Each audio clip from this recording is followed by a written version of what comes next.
Write a transcript of the event. I'm going to tell you about something that happened in 2017. I was 7 months pregnant with my daughter at the time, and I was living with my aunt, who was the only person who ever helped me when I needed it. She supported me and my child the entire time, and to be honest, she was the mother I never had because she rarely let me do anything during the prime stage of my pregnancy.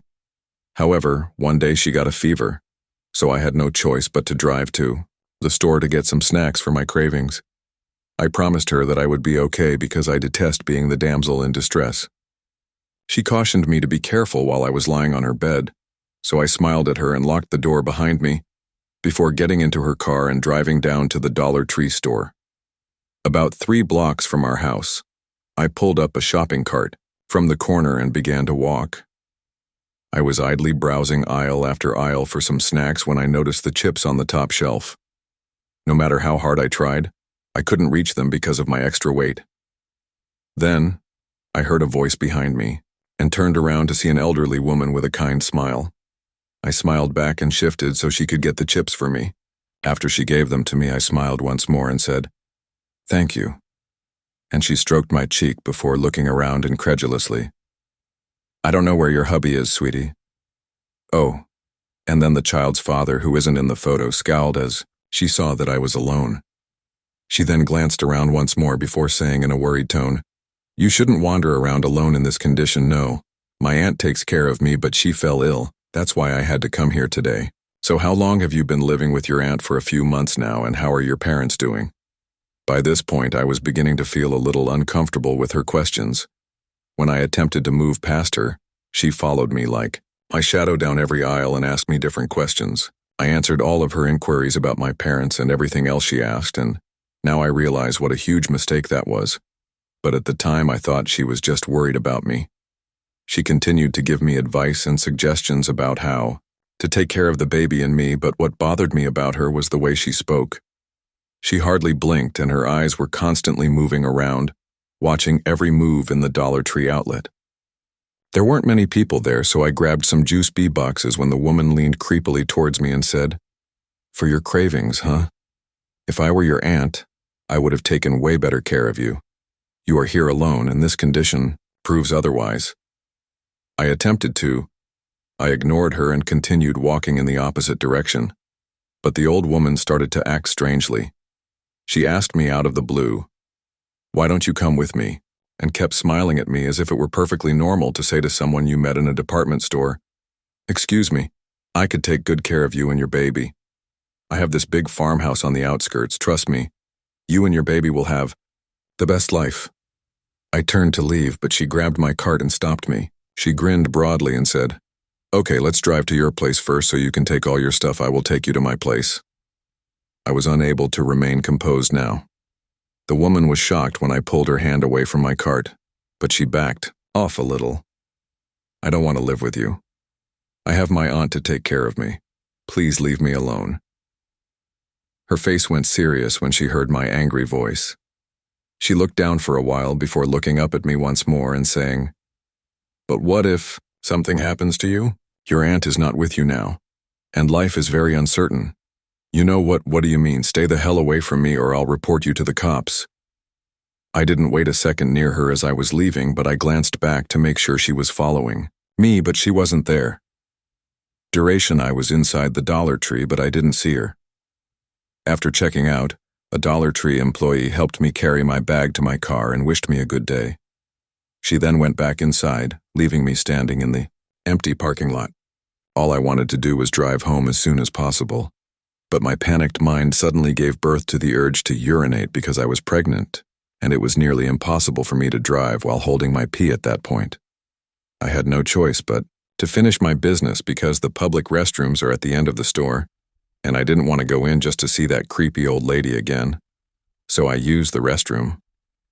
After locking my car, I made my way to the modest restroom with 3 toilets in the left-hand corner of the parking lot. There was nobody inside.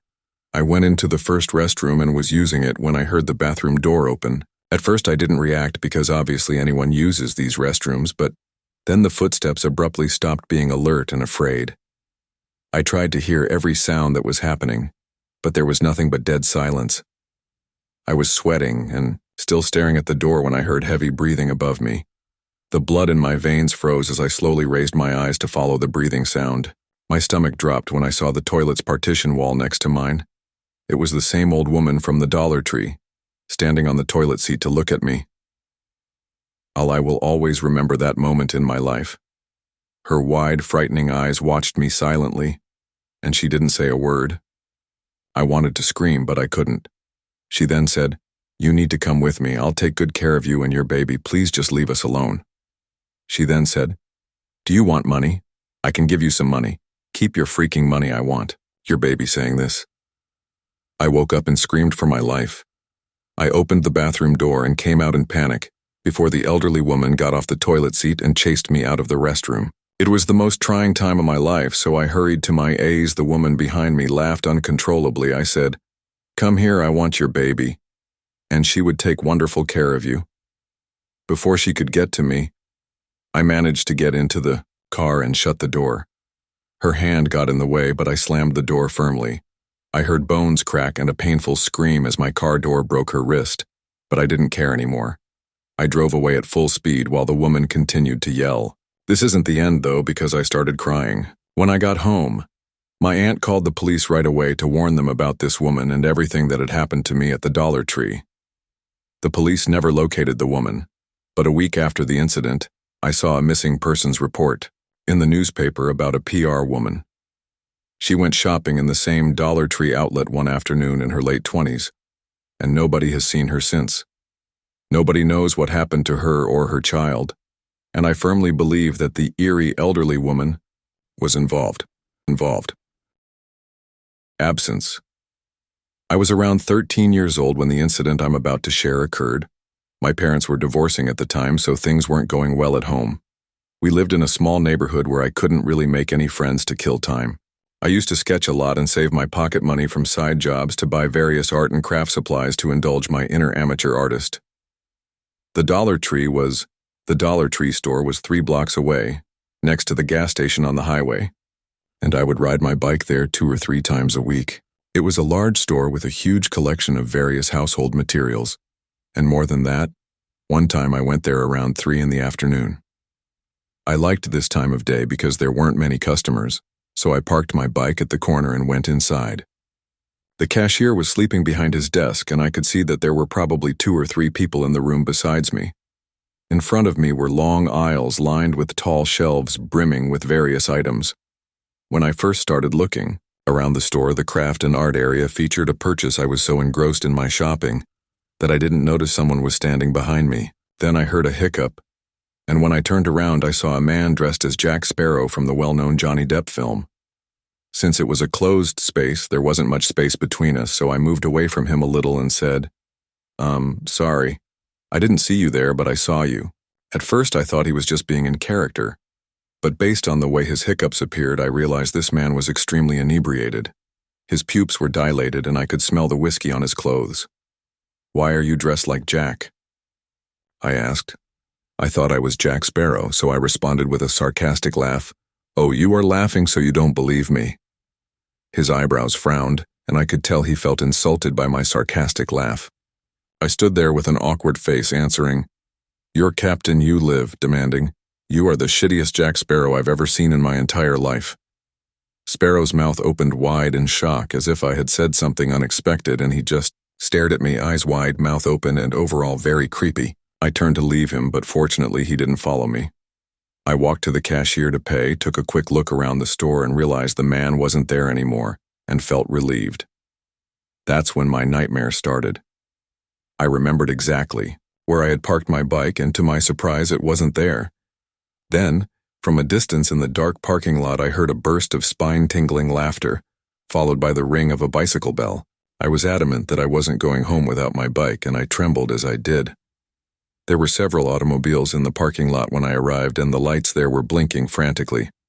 It took a while for my eyes to get used to the eerie atmosphere, but what I witnessed made my skin crawl. My bike was parked at the very end of the lot, and Jack Sparrow was sitting on it. I couldn't see his face, but I'm sure he was grinning eerily when he saw me heading there.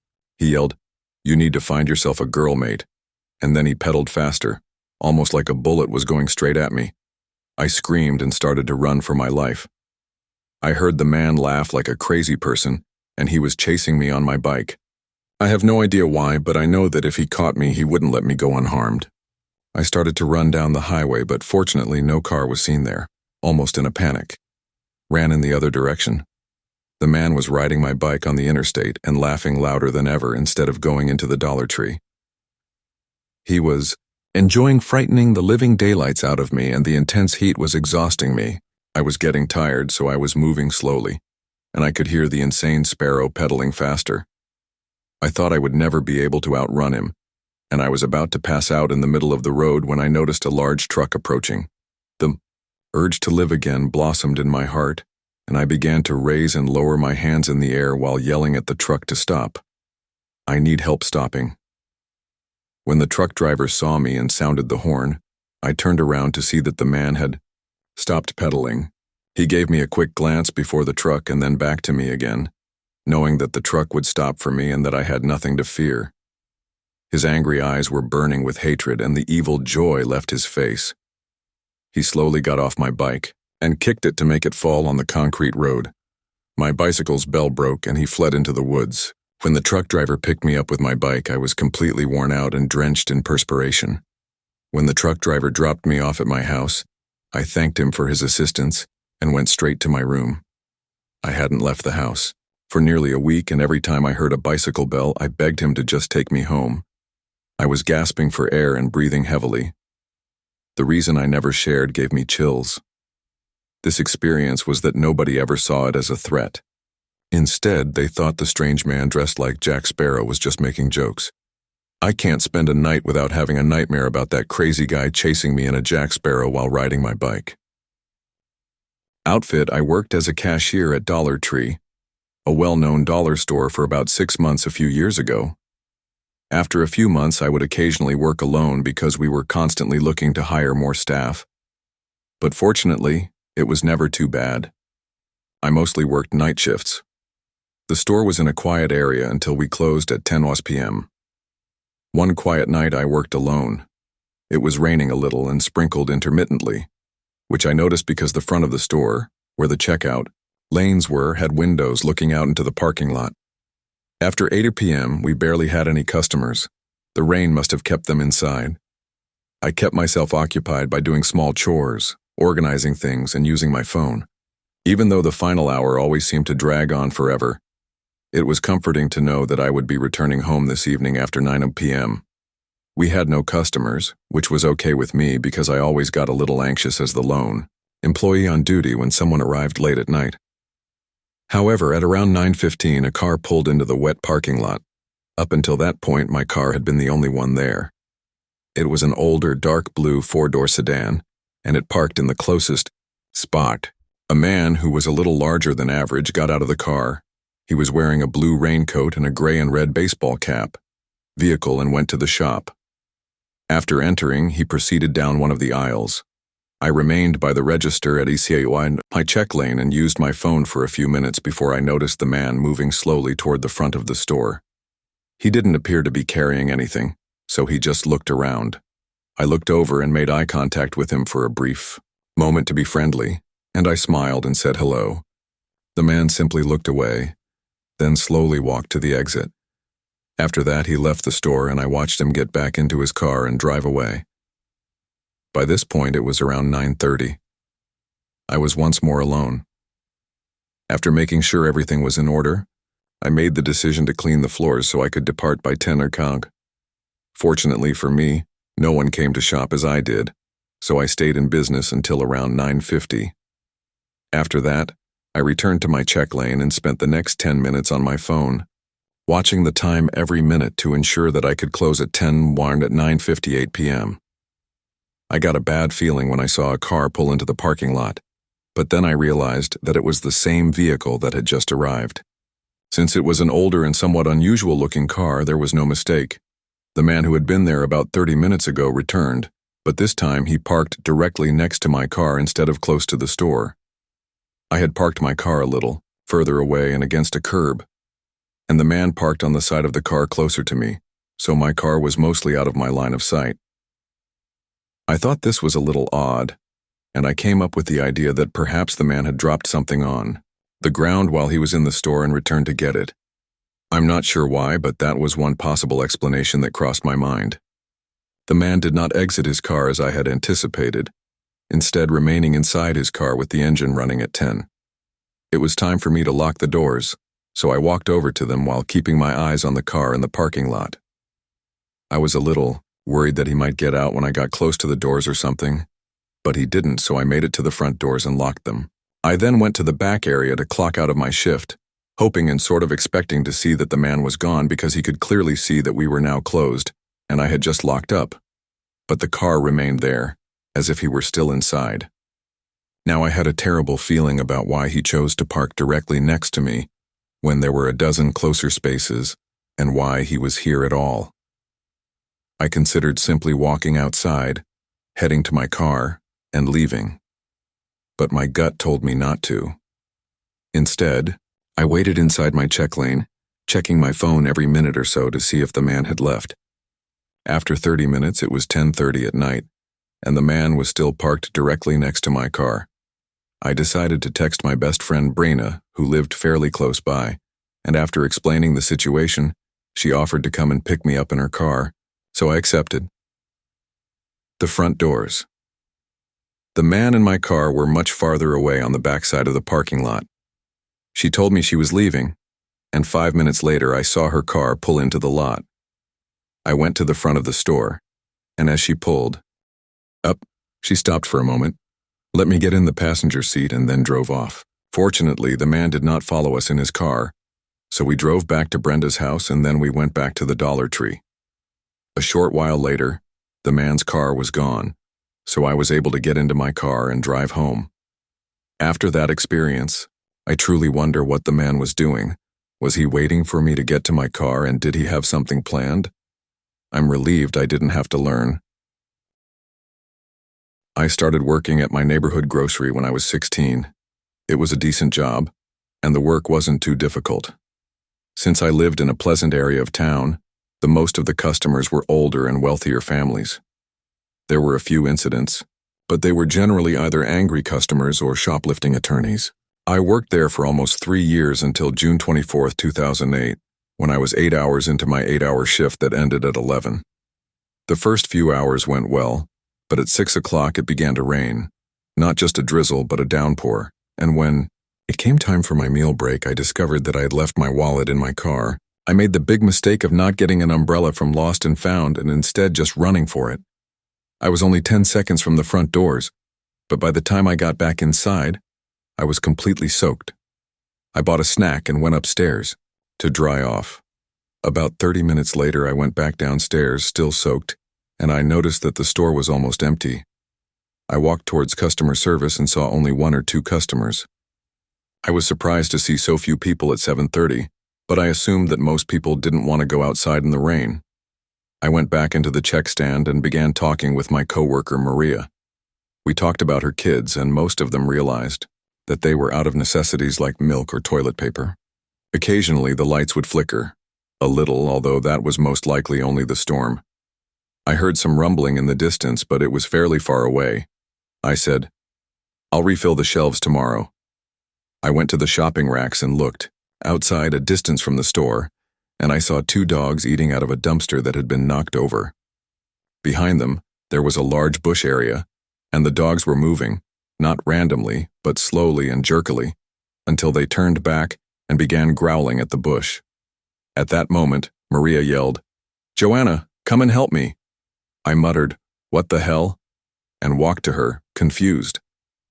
The dogs kind of disappeared into thin air, and I was fairly certain I saw something coming out of that bush.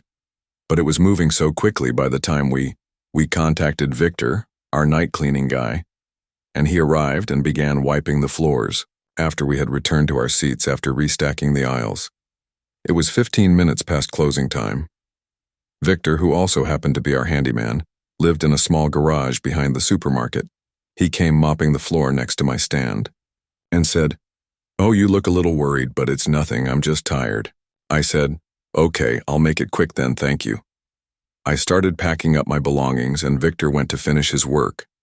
Victor was always kind to me, We dated for a while. As I came out and stood by the exit to smoke, I noticed that the highway was deserted, encircled by woods. The streetlights added to the atmosphere. Flicker. My pulse stopped beating when I saw two enormous yellow eyes looking at me from that bush. "You left your phone on the desk." Joanna Victor was shouting for me when I turned around, so I hurried inside as fast as I could. Just as I was closing the door, a massive lightning strike struck, and the lights went out. What a night. I'll light some candles. Lighting the candles and keeping them on stands, Maria stated.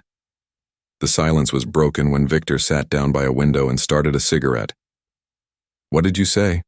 "Something is out there," Maria inquired, and I replied, "I believe something ate those dogs because something is outside."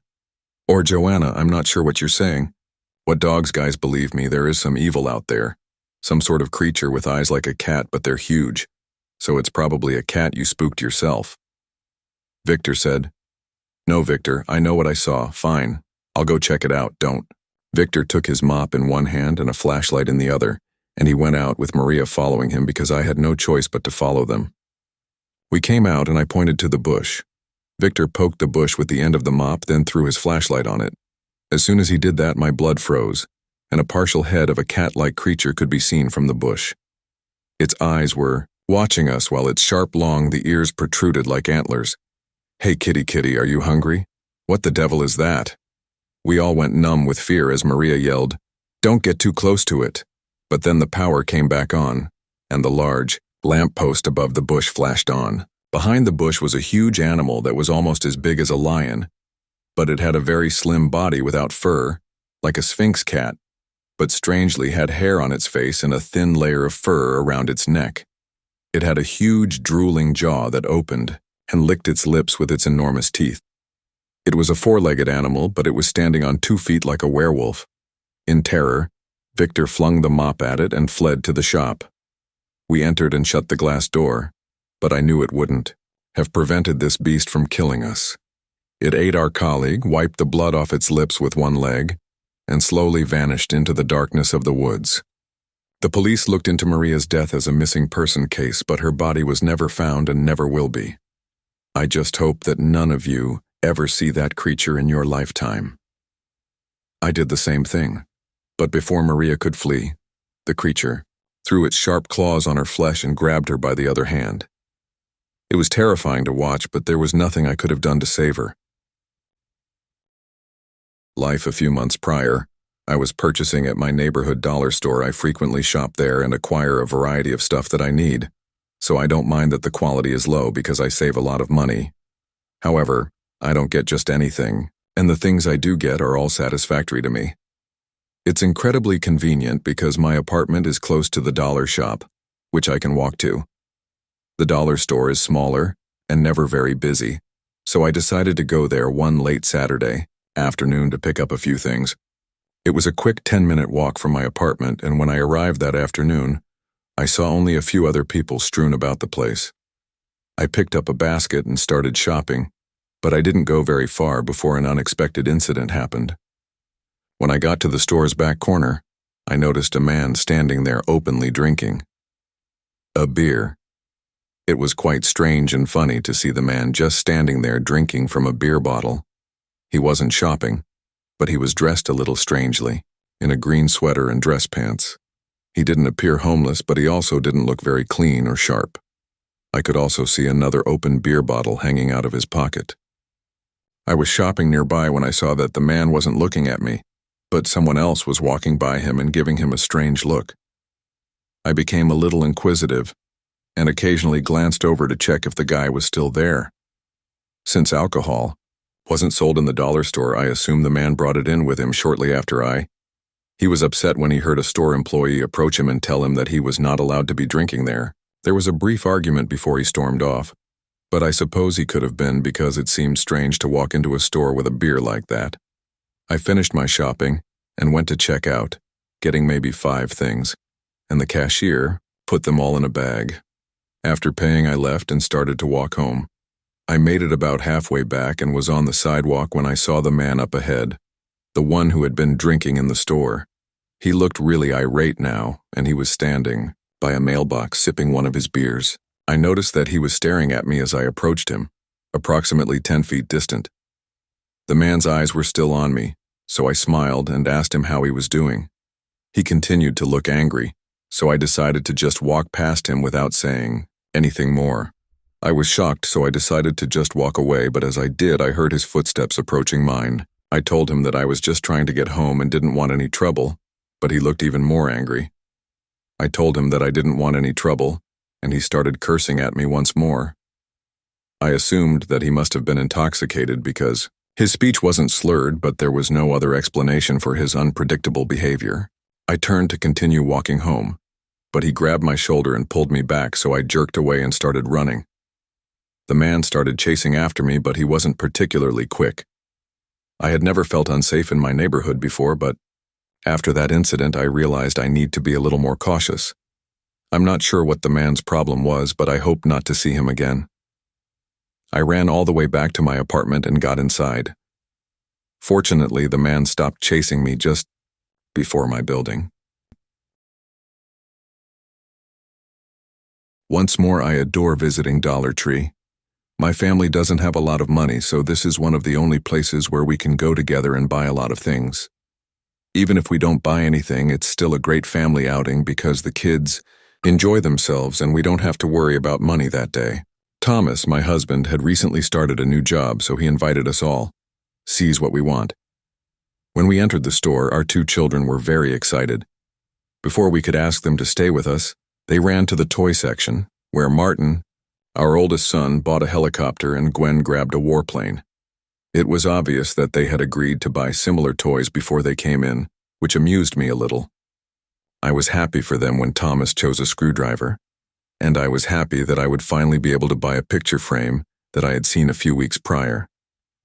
It may seem like a simple item, but when you're struggling to put food on your table, every dollar counts. I went to get it at the end, and there it was, the last one in the store. Imagine placing it next to my bed. I was going to hang a picture of our family and look at it every night before I went to sleep. I went cheerfully as a child to get it, and as soon as I did, a woman pushed me and violently pulled it out of my hands. Hey, I saw it first. The woman was big, stocky, and athletic, and even though she was wearing gym clothes, you could tell that it was brand-name clothing and that she was wealthy. I saw it first, so how dare you push me like that? You go make your husband lunch first. Treat me with respect. I'm a person just like you. My issue is cooking for. It's amazing that your kids aren't in a zoo and that your husband doesn't do the cleaning. You should be grateful that I touched you while you were wearing your supermarket clothing. She smiled broadly and said it maliciously. There were limitations to my patience.